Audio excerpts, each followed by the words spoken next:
Welcome জানাচ্ছি magician গসিপে। ম্যাজিশিয়ানদেরকে নিয়ে আমাদের নিয়মিত আয়োজন ম্যাজিশিয়ান গসিপ। আমি আছি আপনাদের ম্যাজিশিয়ান অনিক। আমাদের আজকের ম্যাজিশিয়ান খুবই স্পেশাল, কারণ সে শুধু ম্যাজিশিয়ানই না, সে খুব ভালো গ্রাফিক্স ডিজাইনার, সে খুব ভালো লেখালেখি করে, তার লেখা একটা বইও আছে, এবং স্লাইড অফ হ্যান্ডে বাংলাদেশে 2-3 জনের মধ্যে বেস্ট, সবার প্রিয় ম্যাজিশিয়ান তপু মনোয়ার। আজকে আমাদের magician guest magician Tapu Monowar. তুমি আসো। ওয়েলকাম তপু, তোমাকে ওয়েলকাম জানাচ্ছি। কেমন আছো? ভালো আছি, খুব ভালো আছি, আলহামদুলিল্লাহ। ভালো থাকি সবসময়। সো ম্যাজিশিয়ান গসিপ হচ্ছে আমাদের নিয়মিত ম্যাজিশিয়ানকে নিয়ে একটা ম্যাজিক্যাল প্রোগ্রাম, যেখানে আমরা ম্যাজিশিয়ানদের সাথে আড্ডা দিব, গল্প হবে, অনেক ফান হবে। সো আজকে তুমি ফার্স্ট গেস্ট হচ্ছে, তুমি আজকে আমাদের। কেমন লাগছে ব্যাপারটা? ফার্স্ট একদম, মানে এর আগে শুট হয় না, একদম ফার্স্ট গেস্ট। জোস, ভালো লাগছে। গুড। সো প্রথমেই আমাদের অনেক কিছু জানার আছে তোমার সম্পর্কে। সো প্রথমেই একটা কোয়েশ্চেন করবো যে এই যে ম্যাজিকটা তুমি করো, হ্যাঁ, ম্যাজিকে আসার পিছনের গল্পটা তোমার শুনতে চাই, এবং আমি না, সবাই শুনতে চাই তোমার গল্পটা। এটা একটা নিজে একটা ম্যাজিক্যাল একটা ব্যাপার। আমার বাসায় আমার জেনারেশনের মধ্যে, ওকে, আমার চাচা বলো, আমার দাদা বলো, বা তার আগে জেনারেশনের মধ্যে কেউ ম্যাজিক করেনি। কেউ শিল্প চর্চার সাথেও ছিল না যে গান বাজনা করবে, আচ্ছা, মঞ্চে কাজ করবে, টিভিতে কাজ করবে, এমন কোনো মানুষ নেই। তো আমি বুঝলাম না, হয়তো থাকে না যে একটা কথা বলে যে এক যুগে একজন আর্টিস্ট আসে, মানে একজন আর্টিস্ট তৈরি হতে এক যুগ লাগে। হয় সেটা তার কাজ দিয়ে তাকে আর্টিস্ট হতে হয়, কিংবা বাই বর্ন কিছু ব্যাপার আছে যে যুগে একবার আসে। ওকে, এটা নেচারের একটা ধর্ম। তো হয়তো আমার সেই জেনারেশনের মধ্যে আমি হয়তো শুরু করব এরকম কিছু একটা নিয়তিতে লেখা ছিল। তো ছোটবেলায় ম্যাজিক এমনি টিভিতে দেখা হতো, যে দেখতে ভালো লাগতো। তো ওই জিনিসটা একটা রহস্য, আমি উদ্ঘাটন করতাম না, দেখতে ভালো লাগতো যে এই ঘটনাটা ঘটতেছে। সবার ছোটবেলায় কিন্তু এই জিনিসটা হয়। হ্যাঁ, তো আমার বাবা, উনি ম্যাজিক করেন, আমি আগে বলেছি কেউ ম্যাজিক করে না। তো ছোটবেলায় যখন ভাত খাওয়ানো হতো না বাচ্চাদেরকে, তা আম্মু আমাকে ভাত খাওয়াতো, কিন্তু আমি খেতে যেতাম না। আব্বু করতো কি, বালিশ খালি দেখাতো, উপরে একটা এভাবে স্ট্যাপ করতো, তো নিচ থেকে চকলেট আসতো, কখনো 1 টাকার কয়েন আসতো, আমি 1 ডলার করে ভাত খেতাম। মানে তোমার লাইফের ফার্স্ট ম্যাজিক সেটা। কিন্তু এই ম্যাজিক দেখে অবাক হওয়ার ব্যাপারটা ছিল, কিন্তু ম্যাজিক করব এমন কিছু ইন্টেনশন ছিল না। আমার মনে আছে 2002 এর কথা, এটা তো অনেক ছোট। স্কুল থেকে আসার পরে একটা আমেরিকান চ্যানেল ছিল, আমি নাম বলবো না। তো ওখানে একজন ম্যাজিশিয়ান ছিলেন, ডেভিড ব্লেন, তো আমরা সবাই জানি। উনি একটা ম্যাজিক শো করছিলেন, যে রাস্তায় স্ট্রিট ম্যাজিক যেটাকে বলে আর কি, ওয়াক অ্যারাউন্ড ম্যাজিকও বলে। রাস্তায় মানুষদের সাথে ম্যাজিক করছে। প্রথমে অবাক লাগছিল, করছেটা কি আসলে, তাস দিয়ে কয়েন দিয়ে এগুলো করতেছেটা কি মানুষের সাথে। ওখানে একটা ম্যাজিক আমি দেখেছি এবং সাথে সাথে ধরে ফেলছি আমি, কারণ ওই সময় ইউটিউব ছিল না, কোনো কিছু ডাউনলোড করে রাখার। আমাদের বাসা বাড়িতে কিন্তু আগে ডায়াল আপের ইন্টারনেট ছিল, তো ইন্টারনেট ব্যবহারটাও খুব এক্সপেন্সিভ ছিল। বাবা মা সবাই বা ভাইরা যারা আছে তারা ইউজ করতে দিত না। সেটা খুব কঠিন ব্যাপার ছিল, কোনো সোর্স তো নেই। আর যেগুলো রিটেন ভাবে পেতাম, ওটা মনে হতো না যে দেখে পড়ে বানানোর মতো একটা বিষয় ছিল। ওইখানে আমি প্রথম দেখাতে একটা ম্যাজিক আমি ধরে ফেলি, এবং পরে আমি, কি ছিল ম্যাজিকটা? এটা ছিল এরকম, আচ্ছা আমি পারফর্ম করে দেখাবো। আচ্ছা, তো কার্ডের ম্যাজিক ছিল এটা একটা এরকম। তো আমি এভাবে রিফল করব, তবে যে কোনো একটা জায়গায় স্টপ বলবা, যেখানে স্টপ বলবা সে কার্ডটা মনে রাখবা, ঠিক আছে? সো ভালো করে খেয়াল করতে হবে, কেমন? হ্যাঁ, রেডি, স্টপ। আচ্ছা, মনে আছে কার্ডটা? হ্যাঁ, ওকে। আমার কার্ড হচ্ছে, সরি, আমার কাজ হচ্ছে, কার্ড বলে ফেলছি, যে তোমার কার্ডটাকে বের করা। ওকে, এখন মানে এটা, আচ্ছা এটা হইতে পারে না, এটা না। আচ্ছা, তাহলে ওয়াও, চমৎকার। মানে এত কাছ থেকেও মানে ধরার কোনো সুযোগ নেই, চমৎকার। তবু এই ম্যাজিকটা এরকমই ছিল। তো এই ম্যাজিকটা আমার বন্ধু মহলে আমি খুব দেখাতাম। Nice, very nice. তো আমার বন্ধুরা বলতো আচ্ছা খুব ভালো লাগছে, আরেকটা দেখাতো। তা আমার কাছে তার ম্যাজিক নেই। মানে সেই থেকে তোমার ম্যাজিকের শিখাটা শুরু। হ্যাঁ, ওকে, নাইস, ভেরি নাইস। বেসিক্যালি যে জিনিসটা ইন্টেনশনটা আমি তখনই বুঝে গেছিলাম যে ম্যাজিক আমি পারফর্ম করছি, এটা কিন্তু বড় বিষয়টা। আমার একটা বড় দায়িত্ব আছে মানুষকে আনন্দ দেয়, মানুষ এটা আনন্দ পাচ্ছে। হ্যাঁ, মানে এটা বুঝতে সব- পারছো তো, মানে হ্যাঁ, একটা সব- জিনিস তুমি ভাষা প্র্যাকটিস করছো, লাইক তুমি সারেগামা পা প্র্যাকটিস করছো, তোমার কাছে ভালো লাগছে যে না আমি এত স্কেলে যেতে পারছি। এক্স্যাক্টলি। কিন্তু যখন তোমার সেই রেওয়াজটা কেউ শুনে বলছে যে আমার কাছে খুব ভালো লাগছে, আমার মনে এটা হয় যে বেশি উৎসাহিত করে। হ্যাঁ, লাইক মানে যেটা হচ্ছে যে আমরা যারা এন্টারটেইন করি মানুষদেরকে, সবাই যখন অবাক হয়ে যায় আমাদেরকে এটা আরো বেশি ইন্সপায়ার করে সামনে এগিয়ে যাওয়ার জন্য। ওকে, ভেরি নাইস। তবু তোমাকে আরেকটা জিনিস জিজ্ঞেস করি, সেটা হচ্ছে যে ম্যাজিক যখন করতে আসলে তখন তোমার ফ্যামিলির সাপোর্টটা কেমন ছিল? আচ্ছা প্রথমে একটা কথা বলি, আমার বাসা থেকে নিষেধাজ্ঞা কখনো আসেনি। ওকে, মানে বাসায় একটা সাপোর্ট ছিল। সাপোর্ট ছিল বলতে কি, মানে আমি বলবো না যে বলতো যে আচ্ছা ক্যারি অন। আমার ফ্যামিলি যখন দেখেছে যে এটার প্রতি আমার ডেডিকেশনটা একটু বেশি, তারা বলে না যে কন্টিনিউ করো, কিন্তু নিষেধাজ্ঞাটা আমার কাছে আসে নাই, কারণ এটা পুরোপুরি পার্সোনালি আমি ডেভেলপ করেছি। সো আমিও আমার ফ্যামিলির কাউকে ওভাবে এনকারেজ করিনি যে তারা যেন এটা বিষয়ে কথা বলে। ওকে, নাইস, ভেরি নাইস। তোমার ফার্স্ট ম্যাজিক মানে স্টেজ শোটা কবে ছিল? স্টেজ শোটা ছিল 2003-তে 3-তে। কোথায় ছিল সেটা? স্কুলে। স্কুলে। আচ্ছা, তখন তোমার ম্যাজিক কি ছিল, আর তুমি মানে তোমার অডিয়েন্স রিঅ্যাকশন কেমন ছিল, মানে আচ্ছা। ম্যাজিক দেখার পর সবার অনুভূতিটা কেমন ছিল? এটা হচ্ছে আমার স্কুলে না, একটা স্কুল শোতে আচ্ছা, আমার এক ফ্রেন্ডের ছোট বোন পড়তে একটা গার্লস স্কুলে, ওকে, ওদের একটা রিউনিয়ন ছিল, ওদের ক্লাস পার্টি ছিল। তো আমার বন্ধু আমাকে বললো যে তুই তো ম্যাজিক দেখাস, ওদেরকে একটু ওখানে ম্যাজিক দেখা না ওকে, ছোট বোনদের ওখানে। তাহলে ঠিক আছে, বাট আমি কিন্তু ওরকম মঞ্চে শো করতে পারবো না এরকম। আচ্ছা, তো ওর বাবা খুব মজার একটা মানুষ ছিলেন, তো বললো যে তুমি যদি সেদিন শো করতে পারো তোমার জন্য একটা গিফট আছে। এখন গিফট কথা শুনলে মানে একটা ছোট মানুষ গিফট এমনি একটা ইমোশনাল একটা কানেক্টিভিটি করে। আমি ঠিক আছে আমি করবো। এক সপ্তাহ সময় ছিল আমার কাছে।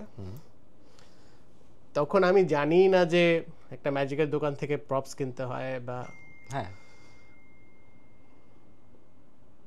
তখন আমি জানি না যে ম্যাজিকের দোকান থেকে প্রপস কিনে কাজ করতে হয় এরকম কিছু। তো তখন মাঝে মাঝে হয় কি ম্যাজিক্যাল ব্যাপার জীবনেও ঘটে। আমি আব্বুর সাথে তখন সিএনজি অলরেডি নেমে গেছে মার্কেটে, আব্বুর সাথে আসছিলাম, তো সিএনজিতে একটা স্টিকার লেখা ছিল জাদু শিখুন, কোনো আর ঠিকানা দেওয়া ছিল না, খালি নাম্বারটা দেওয়া ছিল। তো তখন মোবাইল ফোন তখন মানে ক্যামেরা মোবাইল এখন যেগুলো আমরা ইউজ করি, স্মার্টফোন তো ছিলই না, বাট সিম্বিয়ান বা চাইনিজ সেট যেগুলো ছিল তখন একটু ক্যামেরা অপশন ছিল। তো আমি বাবার মোবাইল দিয়ে একটু ছবি তুলে রাখলাম, এবং বাসায় এসে আমি কল দিলাম লোকটাকে। ওনার অফিসটা ছিল কাজী দেওরি একটা এলাকা আছে, চট্টগ্রামের কথা বলছি, আমার বেড়ে ওঠা চট্টগ্রামে। তো ওখানে গেলাম, তো ওখানে যাওয়ার পর ফার্স্ট এন্ট্রি যখন নিলাম তখনই একটা হ্যারি পটার ভাব ছিল।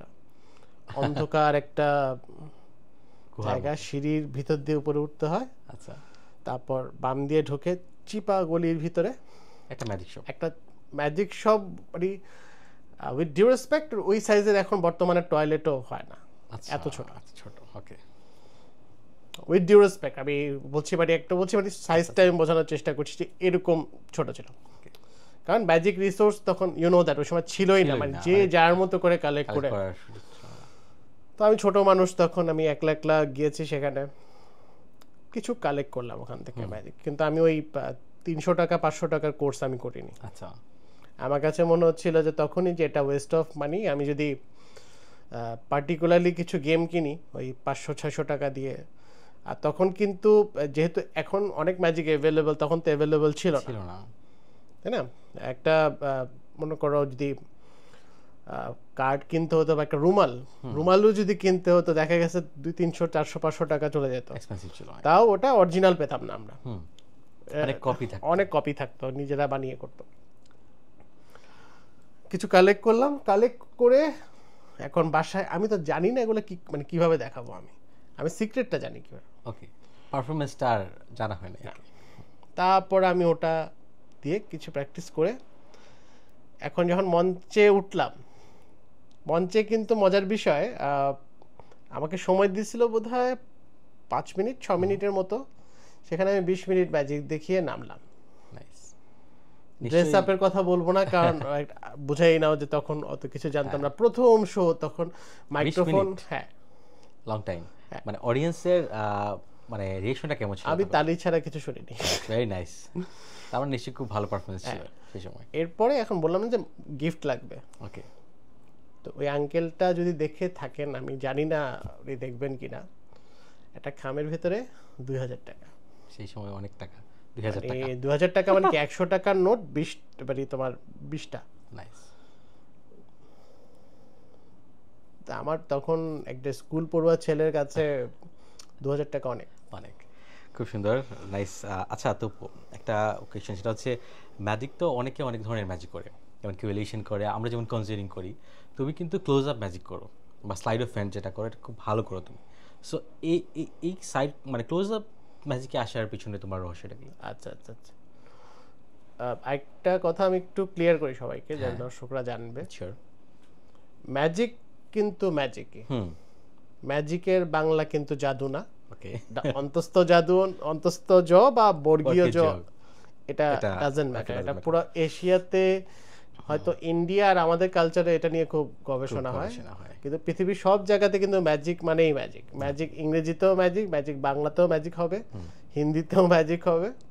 কারণ চেয়ার টেবিলের কিন্তু ইংরেজি হয় না, গ্লাসের কি ইংরেজি হয় না, এটা ইন্টারন্যাশনাল একটা, সবাই যেটা অভ্যস্ত। তো এই ব্যাপারটা, কনসেপ্টটা আমার কাছে ক্লিয়ার ছিল। ওকে, তাহলে ম্যাজিকই। ক্ষেত্র বিশেষে দেখা গেছে যে ম্যাজিকের আকারটা যদি একটু বড় হয়, সেটাকে আমরা ইলিউশন বলি না, ওটাকে কিন্তু আসলে বলা হয় মেগা ইলিউশন বা জায়ান্ট ইলিউশন বলা হয়। আমার কাছে তখন যখন আমি শুরু করেছিলাম, আমার কাছে এই জিনিসটা এফোর্ড করার মতো সেই ফান্ডটা ছিল না। স্বাভাবিক, ম্যাজিক এটা ব্যয়বহুল। আর এটা আমার জীবনে একটা ঘটনা ঘটে। আমি তখন কনজিউরিং আইটেমগুলো ম্যাজিক করতাম, তো একটা সময় একটা সিচুয়েশন ছিল, একজন ম্যাজিক দেখতে চাইলো কিন্তু আমি ম্যাজিক দেখাতে পারছি না, কারণ আমার কাছে কোনো প্রপস ছিল না। কোন একটা বইতে পড়েছিলাম যে ম্যাজিক দেখতে চেয়েছে অডিয়েন্স আর ম্যাজিশিয়ান দেখাতে পারেনি। ব্যাপারটা ওরকম যে একজন হার্ট অ্যাটাকের রোগী মারা যাবে, একজন ডাক্তার পাশে ছিল, কিন্তু মিনিমাম চিকিৎসা দিয়ে তাকে যে হাসপাতালে পাঠাবে সেই সুযোগটা সে করে দিতে পারেনি বলে রোগীটা মাঠে মারা যায়। তো ঘটনাটা ঠিক এরকমই হয়। আমার কাছে ব্যাপারটা খুব হিট করলো, ব্যাপারটা যে এটা তো হতে পারে না, আমার কাছে কেউ ম্যাজিক দেখতে চেয়েছে, আমি এন্টারটেইনার, আমি যদি তাকে সার্ভই না করতে পারি, সেটা তো, আমার কাছে একজন ম্যাজিক দেখতে চাইলো, আমি তাকে দেখাতে পারিনি, এটা আমার কাছে আমি নিতে পারছিলাম না। এটা নিয়ে গবেষণা করলাম, তারপর দেখলাম ক্লোজ আপ ম্যাজিকের একটা বড় এরিয়া আছে, ইলিউশনের কিন্তু খুব একটা বড় এরিয়া নেই, কারণ এটা মঞ্চ ভিত্তিক।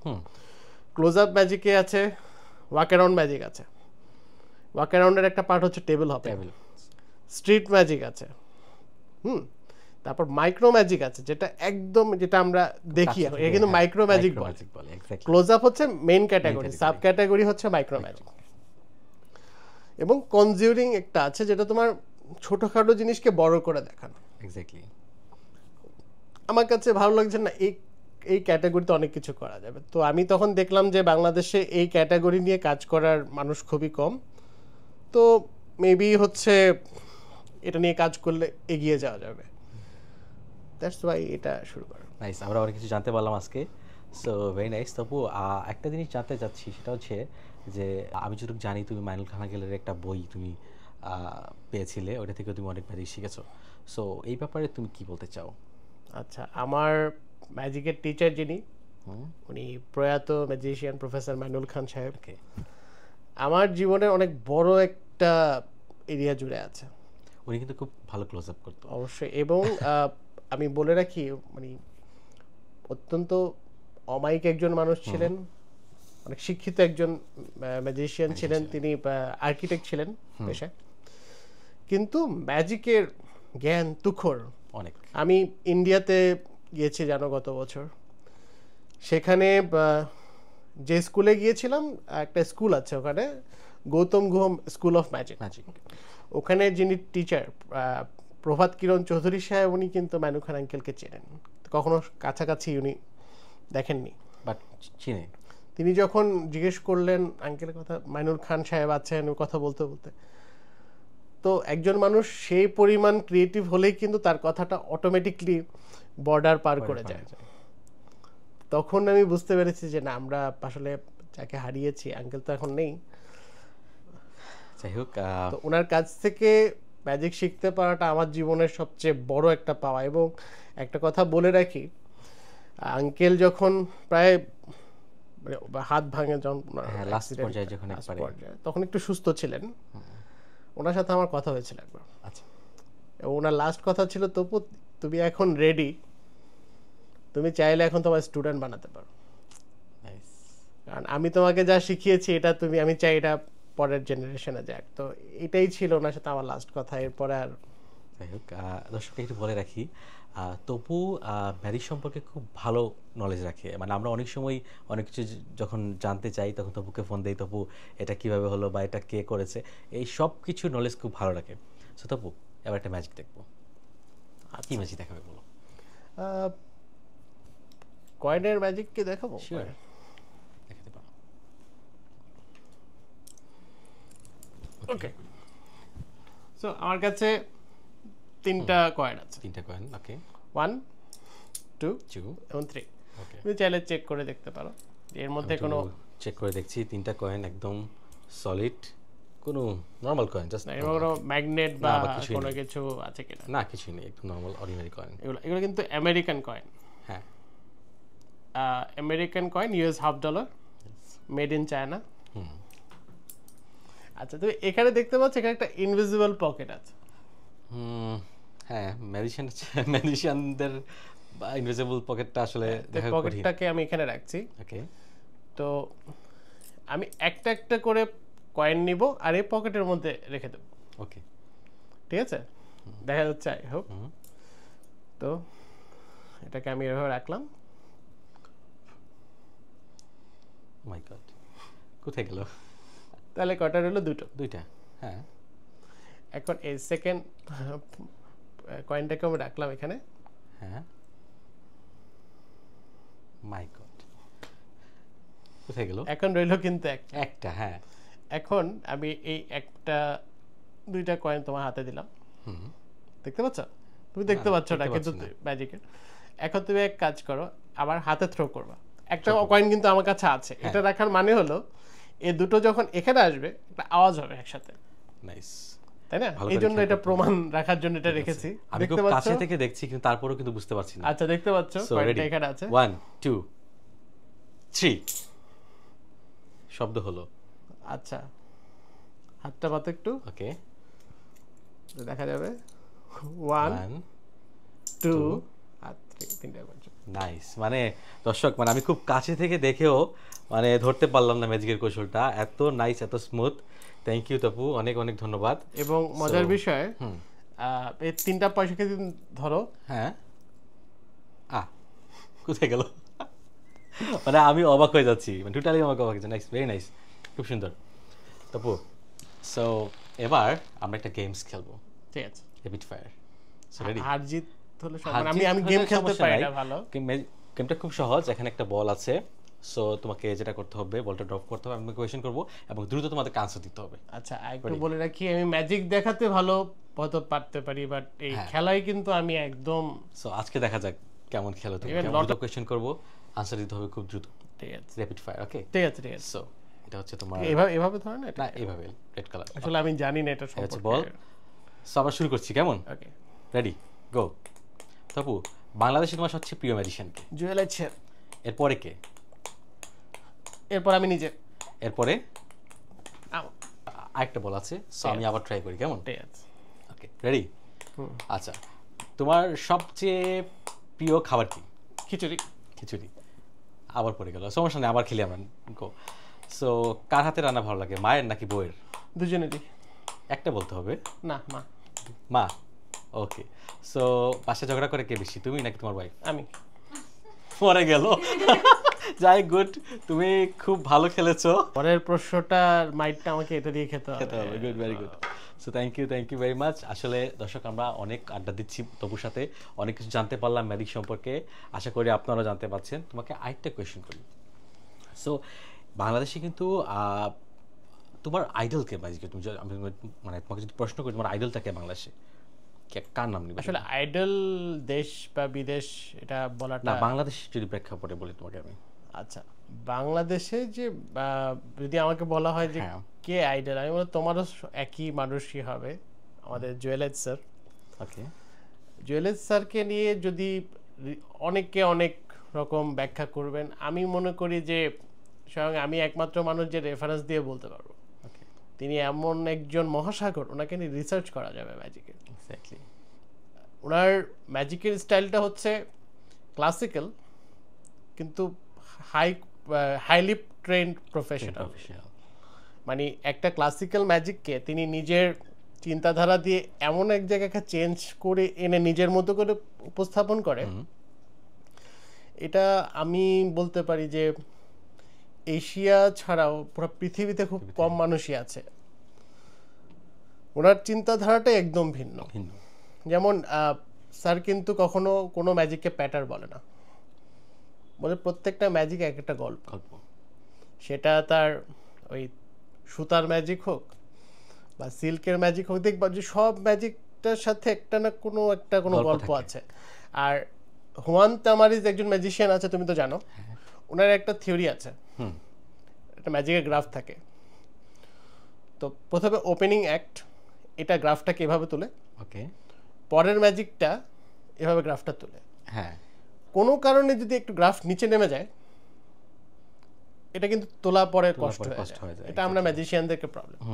জুয়েলার্স স্যারের ম্যাজিকে তুমি দেখবা প্রত্যেকটা ম্যাজিক কিন্তু আলাদা আলাদা গ্রাফ, মানে ডিফারেন্ট ডিফারেন্ট ফ্লেভার আছে। ওটাকে তুমি মানে একটা ম্যাজিক দেখলা, ওটা দেখে আরেকটা ম্যাজিক দেখলা, দুইটা ফ্লেভারই কিন্তু পাশাপাশি থাকে, ভিন্নতা ব্লেন্ড থাকে, হয়ে যায়। একটা ভিন্নতা থাকে। ওকে, ভেরি নাইস। তোমার ফার্স্ট টিভি শো কবে ছিল? ফার্স্ট টিভি শোটা ছিল 2012 সালে। 12 সালে টিভিতে। জানার আছে, বলার আছে, দুপুর 3টা বাজে, এখন হয় কিনা আমি জানি না। খুব পপুলার একটা প্রোগ্রাম ছিল এবং সেই সময় এটা লাইভ ছিল। সো Live, পারফর্ম করাটা খুব, মানে বাংলাদেশের অনেক ম্যাজিশিয়ানরাই এখানে পারফর্ম করেছে। খুবই জনপ্রিয় একটা অনুষ্ঠান ছিল। জানা তুমিও বেশ কয়েকবার গেছো। আমি কয়েকবার গেছি। তাই সো তপু, অনেক তো গল্প হলো, আড্ডা হলো, সো এবার একটা ম্যাজিক দেখতে চাই। খাওয়া দাওয়া হলো না আমার মনে হয়। সো আমরা এখন আরেকটা ম্যাজিক দেখবো তোমার কাছ থেকে, একটু ডিফারেন্ট কিছু প্লিজ তপু। আচ্ছা, এটা একটু ডিফারেন্ট। আমরা তো এখন বসুন্ধরাতে আছি। এক্স্যাক্টলি। বসুন্ধরাতে রূপ খুব পপুলার, এটা বসুন্ধরা থেকেই কেনা। এবং যারা জানা তারা রিলেট করতে পারছে কেন বসুন্ধরার রূপ খুব পপুলার এখানে। সো আমার কাছে একটা রূপ আছে, হ্যাঁ, রাইট?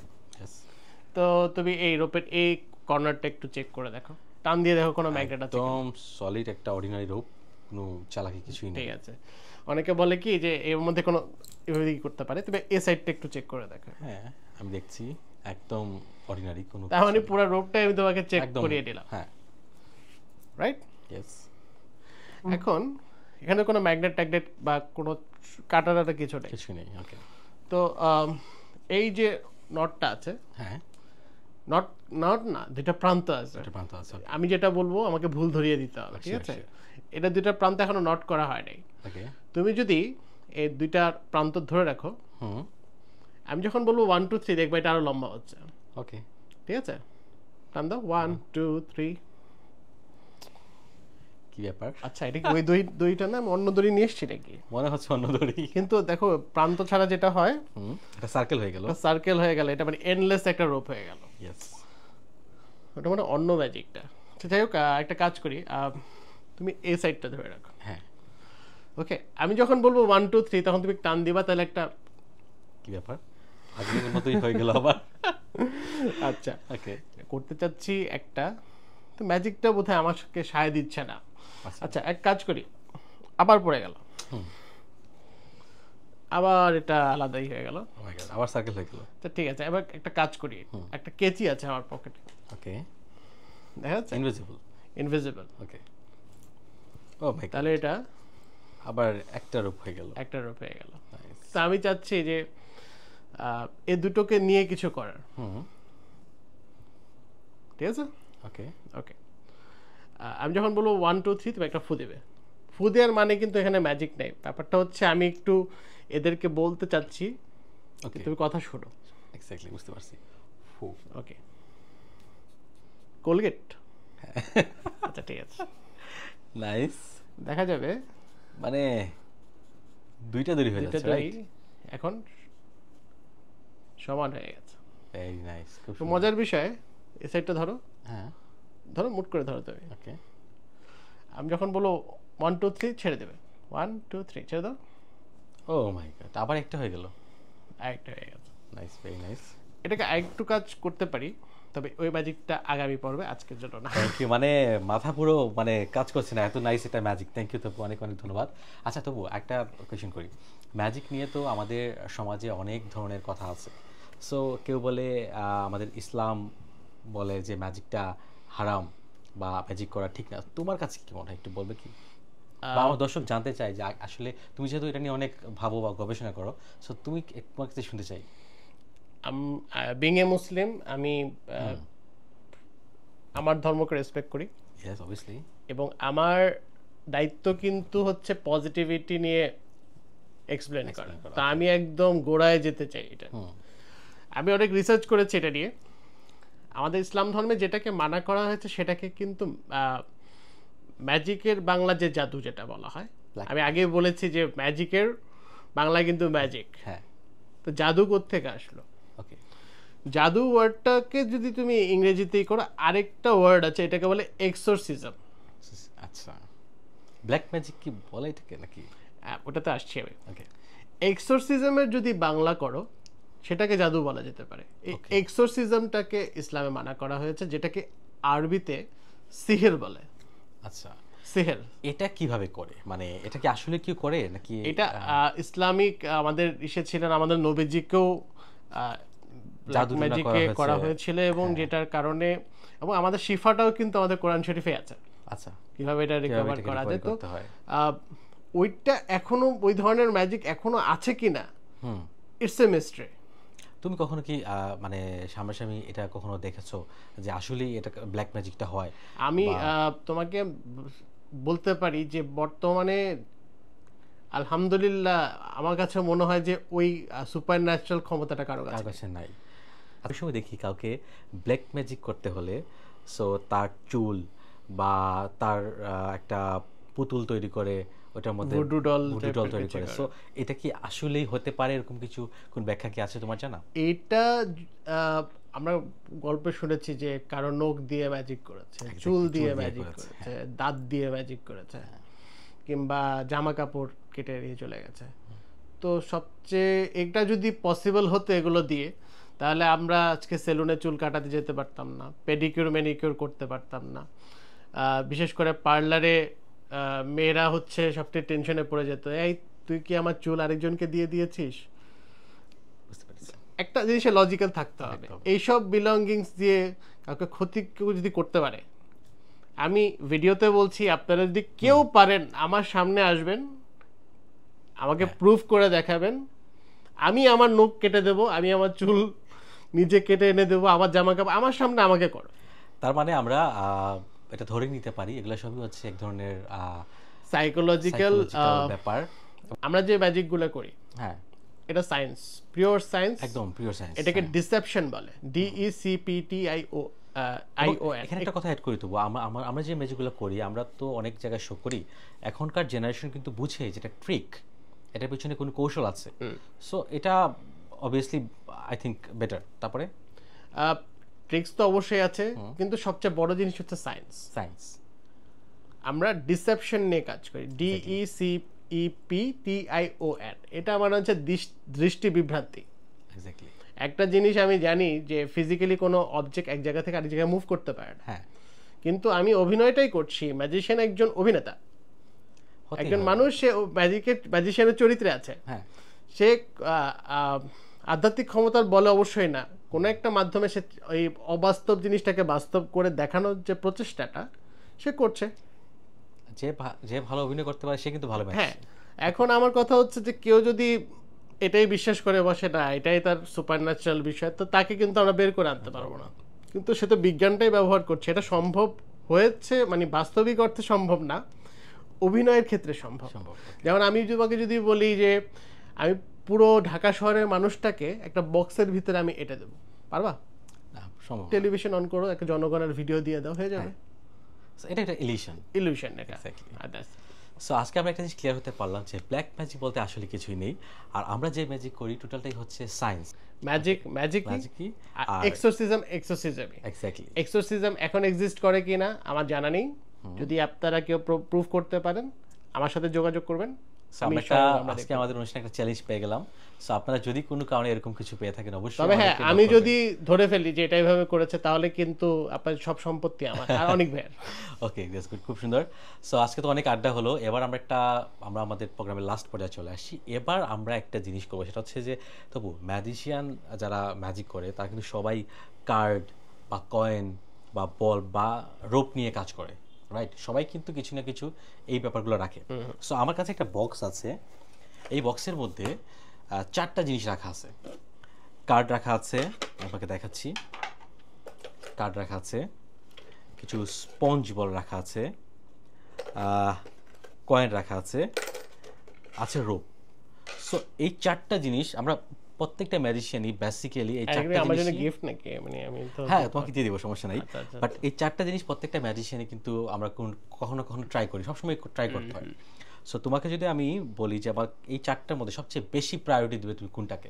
কার্ড, কয়েন, বল, স্পঞ্জ বল নাকি রোপ, কোনটাকে? আমি আসলে এই ব্যাপারটা এরকম যে তুমি কোনো বাবাকে জিজ্ঞেস করছো তার কোন সন্তানটা তার প্রিয়, ভেরি নাইস, তো খুব সুন্দর এটা করে বলেছো। আমার মনে হয় না, বাবা মাও কিন্তু কোন সন্তানকে একটু একটু মানে একটু হইলো একটু বেশি, সবাইকে সেম, বাট একটু প্রায়োরিটি মানে একটু বেশি ভালো লাগে কাকে? আচ্ছা ঠিক আছে, আমার আচ্ছা ট্রাই বলো। করে দেখি। আমি বলবো যে আমি রোপটাকে প্রাধান্য দেব, রোপ প্রাধান্য দিবে বেশি। কারণ আমার জীবনে ঘটনা ঘটেছে এরকম, আমার ব্যাগে সবসময় রোপ থাকে। Nice, very nice. তো দেখা গেছে যে হঠাৎ করে স্টেজে উঠতে হয়েছে, শো করতে হয়েছে, আমার জাস্ট একটা রোপ ছিল Okay. আর কিছু জিনিস আমি অ্যারেঞ্জ করেছি, তো ওটা দিয়ে আমার শো চলে গেছে। Nice, very nice. সো আমরা তোমার কাছ থেকে কিছুক্ষণ আগে একটা রোপের ট্রিক দেখেছি। সো আমরা রোপ দেখবো না, আমার কাছে এখানে একটা কয়েন আছে, আমি এই কয়েন দিয়ে তোমার কাছ থেকে একটা ম্যাজিক দেখতে চাই। আচ্ছা এবং আমি না, শুধু আমার সবাই দর্শকরা দেখতে চায় তোমার কাছ থেকে একটা ম্যাজিক। সো এবার তুমি কি দেখাবে? আচ্ছা ঠিক আছে, তো তুমি এখানে আছো, হ্যাঁ, ওকে। তো তোমার নজর আমি ফাঁকি দিতে পারবো না, সম্ভব না। এখানে ক্যামেরা আছে, ওকে, ক্যামেরা কি দেখা যাচ্ছে ঠিক মতো? হ্যাঁ, একটু দেখতে পাচ্ছি। ক্লিয়ারলি। হ্যাঁ, ওকে। আমার হাতে কিছু আছে? না, একদম কিছু নেই। এখন দেখো এই কয়েনটাকে আমি হাতের মধ্যে রাখলাম, তুমি আমার হাতটা মুট করে শক্ত করে ধরো। শক্ত করে ধরলাম। হ্যাঁ। হুম। এখন কিন্তু কোনো ওয়ে নেই এই পয়সাটা এখান থেকে এখান থেকে বেরিয়ে বের হয়ে আসে। ওকে। কিন্তু আমি যদি বলি 1 2 3, ও মাই গড। তাহলে দেখা যাবে এটা এখান থেকেও নেই এবং আমার এ হাতেও নেই, ওকে, কোথায় গেল? এটা অদৃশ্য হয়ে গেছে। যেমন Okay. এখান থেকে যদি আমি একটু অদৃশ্য জিনিস আমার হাতের মধ্যে রাখি, ঠিক আছে, কয়েনটা কি চলে আসবে আবার? এখনো আসে নাই, আবার এটাকে যদি এভাবে রেখে এভাবে টান দেই তাহলে my কিন্তু এটা God. চলে আসবে। ভেরি নাইস তপু, মানে সুপার। মানে আমি আগে বলেছিলাম তপু আসলে একটা ট্যালেন্টেড একটা ম্যাজিশিয়ান। তার হাতের কৌশল মানে খুব কাছ থেকে দেখলেও ধরা সম্ভব না। অনেক অনেক ধন্যবাদ তপু তোমাকে আমাদের এই ম্যাজিশিয়ান গসিপে আসার জন্য। তোমার জন্য রইল শুভকামনা। এবং তোমাকে লাস্ট যাওয়ার আগে একটা কোয়েশ্চেন করবো, সেটা হচ্ছে যে নতুন প্রজন্মে অনেক ম্যাজিশিয়ানরা আসছে, সো তাদের উদ্দেশ্যে তোমার কি বলার আছে একটু শুনতে চাই। আমরা কিন্তু নতুন, বাট আমাদের পরে আরেকটা জেনারেশন তৈরি হয়ে গেছে, আমাদের জেনারেশনের পরের পরের পরেরও পরে তৈরি হয়েছে। ওকে, সো তাদের সম্পর্কে তোমার কি বলার আছে একটু যদি বললে। আমি আসলে বেশি কথা বলতে চাই না, এক একজনের প্র্যাকটিস এক এক রকম, ওকে, আমি ওটাকে রেসপেক্ট করি। শিওর। তবে এটুকু মাইন্ডসেট রাখতে হবে। আমি একটা ছোট উদাহরণ দিই, আমি সাঁতার কাটতে পারি না, ধরে নাও আমি সাঁতার কাটতে পারি না, কিন্তু আমার পানিতে নামার শখ। আমি কি ডুবে যাব নাকি ভেসে থাকবো? আর পানিতে নামলে কি পানি খাওয়ার মানে সম্ভাবনা আছে কিনা, আর জীবন নাশের হুমকি আছে কিনা? স্বাভাবিক। তো তাই ধীরে ধীরে আগানো ভালো। প্রথমে সাঁতার শিখতে হবে, পুকুরে ট্রাই করতে হবে, খালে ট্রাই করতে হবে, তারপর তুমি মহাসাগর পাড়ি দেওয়ার চেষ্টা করো। আমরা এই কথার মধ্যে একটা জিনিস বুঝতে পারলাম যে প্রচুর প্র্যাকটিস করতে হবে, রাইট? প্র্যাকটিস তো অবশ্যই আছে, তবে সবচেয়ে বড় জিনিস হচ্ছে নিজেকে চিনতে হবে। ওকে, তুমি সারা জীবন লেগে যাবে শিখতে। একজন ম্যাজিশিয়ান তৈরি হতে, একজন আর্টিস্ট তৈরি হতে 12 বছর সময় লাগে আমি বলেছি, কিন্তু একজন প্রফেশনাল লেভেলে বা যে ম্যাজিকটা আমি করছি সেই ম্যাজিকটাকে নিজের মধ্যে ধারণ করতে কিন্তু আরেক 12 বছর, মানে প্রায় 2 যুগ সময় লাগে। তো নিজেকে 2 যুগ সময় দিতে হবে। আমি ওই মানুষটা হতে চাই না যে যা ভালো লাগে তাই করছি। একটা সময় নিজের কাছেই মনে হবে যে না, আমি কিছু একটা পারি। Nice, very nice. অনেক অনেক ধন্যবাদ। আজকে আমরা অনেক কিছু জানতে পারলাম। আশা করি আমাদের এই ম্যাজিশিয়ান গসিপের মাধ্যমে আপনারা অনেক কিছু জানতে পারবেন ম্যাজিশিয়ান সম্পর্কে এবং ম্যাজিক সম্পর্কে। আজকের মতো বিদায় নিচ্ছি, দেখা হবে নেক্সট এপিসোডে।